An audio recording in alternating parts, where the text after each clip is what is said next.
कहानी का नाम है धुआं। इसके लेखक हैं गुलजार। बात सुलगी तो बहुत धीरे से थी, लेकिन देखते ही देखते पूरे कस्बे में धुआं भर गया। चौधरी की मौत सुबह 4 बजे हुई थी। 7 बजे तक चौधराइन ने रो धोकर होश संभाले और सबसे पहले मुल्ला खैरुद्दीन को बुलाया और नौकर को सख्त ताकीद की कि कोई जिक्र ना करे। नौकर जब मुल्ला को आंगन में छोड़कर चला गया तो चौधराइन मुल्ला को ऊपर ख्वाबगाह में ले गई, जहां चौधरी की लाश बिस्तर से उतार कर जमीन पर बिछा दी गई थी। दो सफेद चादरों के बीच लेटा एक जर्दी माइल सफेद चेहरा, सफेद भौवें, दाढ़ी और लंबे सफेद बाल। चौधरी का चेहरा बड़ा नूरानी लग रहा था। मुल्ला ने देखते ही एनल्लाहे व इना अलैह राजेउन पढ़ा, कुछ रस्मी से जुमले कहे।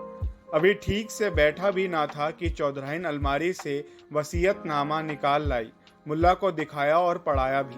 चौधरी की आखिरी ख्वाहिश थी कि उन्हें दफन के बजाय चिता पर रख के जलाया जाए और उनकी राख को गांव की नदी में बहा दिया जाए, जो उनकी जमीन सींचती है। मुल्ला पढ़ के चुप रहा। चौधरी ने दीन मजहब के लिए बड़े काम किए थे। गांव में हिंदू मुसलमान को एक साथ दान देते थे। गांव में कच्ची मस्जिद पक्की करवा दी थी और तो और हिंदुओं के शमशान की इमारत भी पक्की करवाई थी। अब कई वर्षों से बीमार पड़े थे, लेकिन इस बीमारी के दौरान भी हर रमज़ान में गरीब गुरबा अफ्तारी का इंतज़ाम मस्जिद में उन्हीं की तरफ से हुआ करता था। इलाके के मुसलमान बड़े भक्त थे उनके, बड़ा अकीदा था उन पर, और अब वसीयत पढ़ के बड़ी हैरत हुई मुल्ला को कहीं झमेला ना खड़ा हो जाए।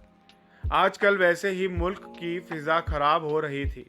हिंदू कुछ ज़्यादा ही हिंदू हो गए थे, मुसलमान कुछ ज़्यादा मुसलमान।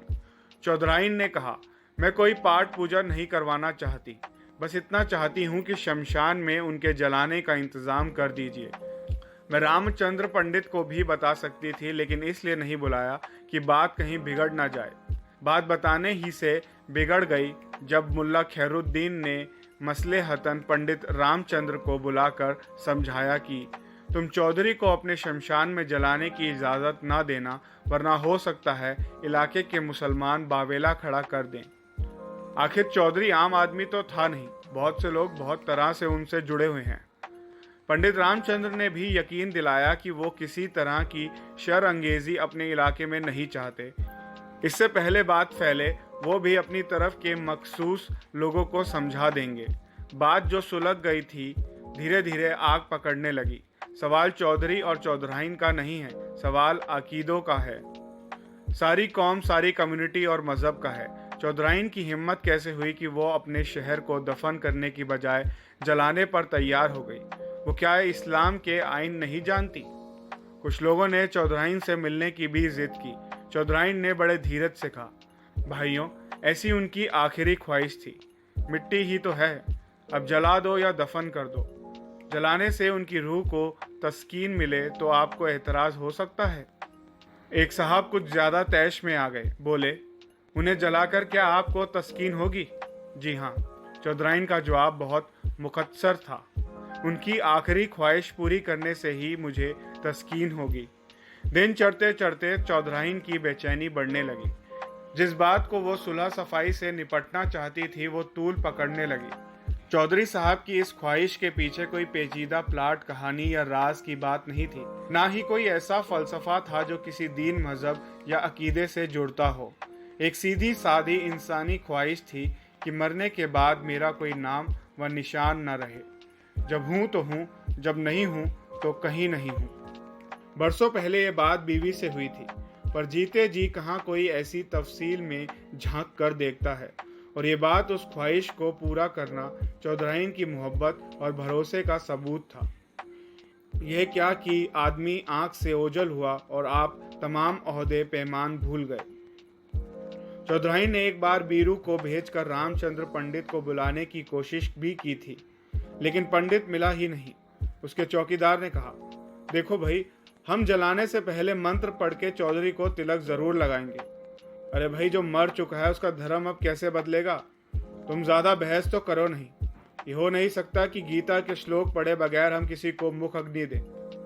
ऐसा ना करें तो आत्मा हम सबको सताएगी, तुम्हें भी हमें भी। चौधरी साहब के हम पर बहुत एहसान है, हम उनकी आत्मा के साथ ऐसा नहीं कर सकते। बीरू लौट गया। बीरू जब पंडित के घर से निकल रहा था तो पन्ना ने देख लिया। पन्ना ने जाकर मस्जिद में खबर कर दी। आग जो घुट घुट कर ठंडी होने लगी थी फिर से भड़क उठी। 4-5 मुअत्तबीर मुसलमानों ने तो अपना कतई फैसला भी सुना दिया। उन पर चौधरी के बहुत एहसान थे, वो उनकी रूह को भटकने नहीं देंगे। मस्जिद के पिछवाड़े वाले कब्रिस्तान में कब्र खोदने का हुक्म भी दे दिया। शाम होते होते कुछ लोग फिर हवेली पर आ धमके। उन्होंने फैसला कर लिया था कि चौधराइन को डरा धमका कर चौधरी का वसीयतनामा उससे हासिल कर लिया जाए और जला दिया जाए। फिर वसीयतनामा ही नहीं रहेगा तो बुढ़िया क्या कर लेगी। चौधराइन ने शायद ये बात सूंघ ली थी। वसीयतनामा तो उसने कहीं छुपा दिया था और जब लोगों ने डराने धमकाने की कोशिश की तो उसने कह दिया, मुल्ला खैरुद्दीन से पूछ लो, उसने वसीयत देखी है और पूरी पढ़ी है, और अगर वो इनकार कर दे तो कुरान शरीफ पर हाथ रख के इनकार कर दे तो दिखा दूंगी, वरना क्या, वरना कचहरी में देखना। बात कचहरी तक जा सकती है, ये भी वाजे हो गया। हो सकता है चौधराइन शहर से अपने वकील को और पुलिस को बुला ले, पुलिस को बुलाकर उनकी हाजिरी में अपने इरादे पर अमल कर ले, और क्या पता वो अब तक उन्हें भुला भी चुकी हो। वरना शौहर की लाश बर्फ की सिलों पर रख कर कोई कैसे इतनी खुद एतमादी से बात कर सकता है। रात के वक्त खबरें अफवाहों की रफ्तार से उड़ती हैं। किसी ने कहा, एक घोड़ा सवार अभी अभी शहर की तरफ जाते हुए देखा गया है। घुड़सवार ने सर और मुंह साफे से ढांप रखा था और वह चौधरी की हवेली से ही आ रहा था। एक ने तो उसे चौधरी के अस्तबल से निकलते हुए भी देखा था। खादू का कहना था कि उसने हवेली के पिछले अहाते में सिर्फ लकड़ियां काटने की आवाज़ ही नहीं सुनी, बल्कि पेड़ गिरते हुए भी देखा है। चौधराइन यकीनन पिछले अहाते में चिता लगवाने का इंतज़ाम कर रही है। कल्लू का खून खौल उठा। बुज़दिलों, आज रात एक मुसलमान को चिता पर जलाया जाएगा और तुम सब यहाँ बैठे आग की लपटें देखोगे। कल्लू अपने अड्डे से बाहर निकला। खून खराबा उसका पेशा है तो क्या हुआ, ईमान भी तो कोई चीज़ है। ईमान से अजीज तो माँ भी नहीं होती यारो। 4-5 साथियों को लेकर कल्लू पिछली दीवार से हवेली पर चढ़ गया। बुढ़िया अकेली बैठी थी लाश के पास। चौंकने से पहले ही कल्लू की कुल्हाड़ी सर से गुजर गई। चौधरी की लाश को उठवाया और मस्जिद के पिछवाड़े ले गए, जहां उसकी कब्र तैयार थी। जाते जाते रमजे ने पूछा, सुबह चौधराइन की लाश मिलेगी तो क्या होगा? बुढ़िया मर गई क्या? सर तो फट गया था, सुबह तक क्या बचेगी? कल्लू रुका और देखा चौधराइन की ख्वाबगाह की तरफ। पन्ना कल्लू के जिगरे की बात समझ गया।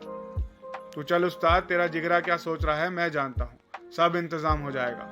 कल्लू निकल गया कब्रिस्तान की तरफ।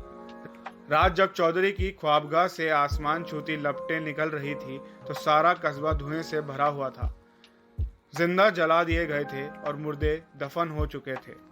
दोस्तों, अगर कहानी पसंद आई हो तो लाइक करें और चैनल को सब्सक्राइब करें।